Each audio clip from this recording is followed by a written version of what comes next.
Casting directors will either cast me as like the hot girl, or they'll look at me and be like, "Oh, you're definitely the mean girl," because I have these like dark features and resting bitch face, and that's hilarious.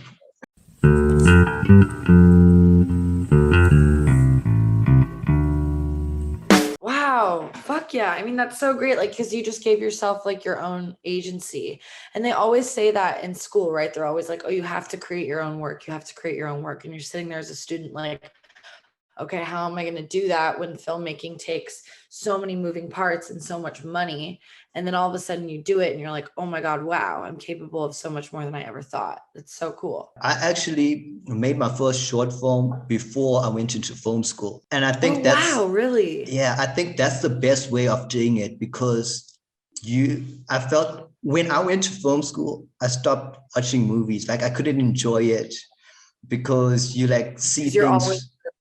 Yeah, like you notice the Yeah. angles, the Analyzing. cinematography, the story. Then you even notice like the sound design and things like you never think that mattered in a movie, and you Totally. notice all of the stuff, and then movies just become dull. Yeah, it becomes like another job almost watching them. Totally. And I found that, so during my time in film school, I stopped watching movies, but now since I've graduated, I'm starting to enjoy movies again, which is a good thing. I thought I'd never do that, Oh, but yeah, I'm happy to hear that. I think, yeah, that's a very good thing. Creating your own work, I think and it always keeps you going. Totally. Yeah, earlier you were speaking about your background in musical theater. What kind of productions were you doing? And yeah, tell us about that. Yeah. So I was just doing a lot of community theater back in California and like stuff through my high school. I was just in different theater companies. I was part of like a traveling group. I was doing all sorts of stuff. I did like Grease and Fiddler on the Roof and the Pajama Game and oh my gosh, Mary Poppins, so much stuff. I loved it so much. Um, but to be honest with you, I don't think I have the stamina or energy to do like 8 shows a week. Like my voice would always give out for dress rehearsal and the director wanted to murder me and it was so stressful and I just don't think like my body could keep up. For some reason, like working like a 16-hour day on set is easier than doing like 8 shows in a week. Yeah, I think because I've done that before, but I really did not like it. I just did it to like gain experience and things. So I was actually going to ask, would you consider Broadway? But I think you've answered that. Well, I don't think I would turn down the opportunity given the chance. That would be amazing. That would be amazing. No, I actually miss theater and now it's like slowly coming back to New York and I would love to start auditioning for theater again. So I take it back. If anyone's thinking of casting me theater, I would love to. Yeah. So what kind of features were you in? Was it small cameos or extras, or yeah, just how many have you done actually? Oh, how many features have I done? Okay. When I did this feature in 2014 called Batalia's Roses, where I got cast off of a play. I was in the play Bus Stop in Santa Barbara in California. And this director was in the audience and left his phone number at the box office. And the woman gave it to me in theater class the next day. And she was like, be careful, honey. And I called him and he offered me the leading lady in his movie. And that was so cool.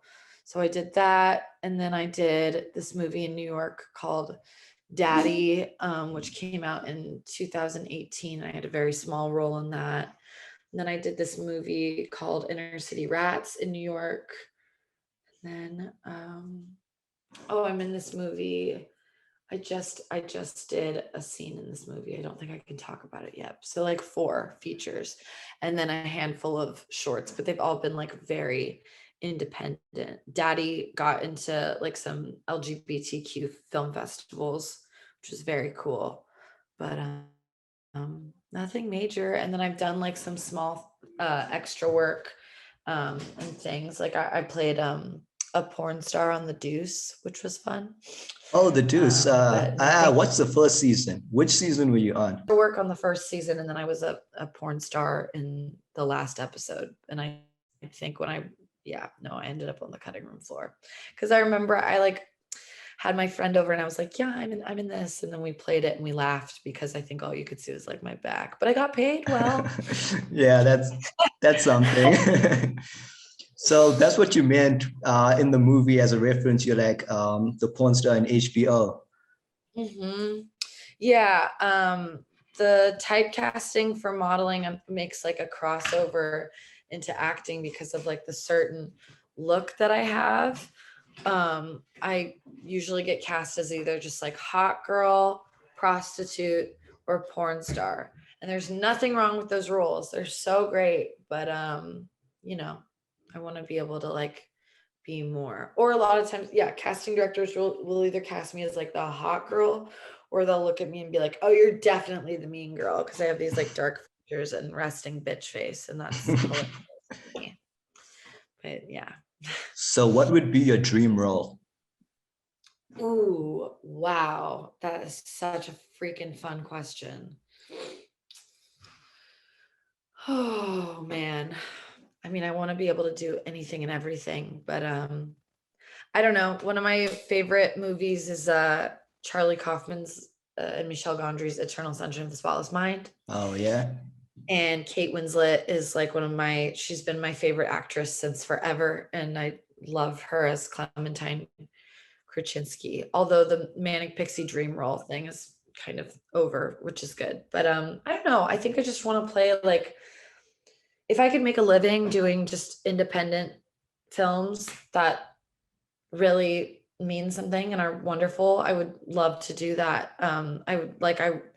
A career that I would love to emulate would be like Chloe Sevigny. I would love that. But yeah, I just hope I keep getting cast in honestly anything, but I do really appreciate hyper realism. I would love to be cast in a Safdie Brothers film. That's what I would love. Is there any role you would turn down? I don't think I would do porn, and I don't think I would do anything that would be like cultural appropriation. Like if someone asked me to play like a different race or something, Oh I don't yeah. think, I Yeah, don't think you I would do definitely that. get canceled after that. Totally.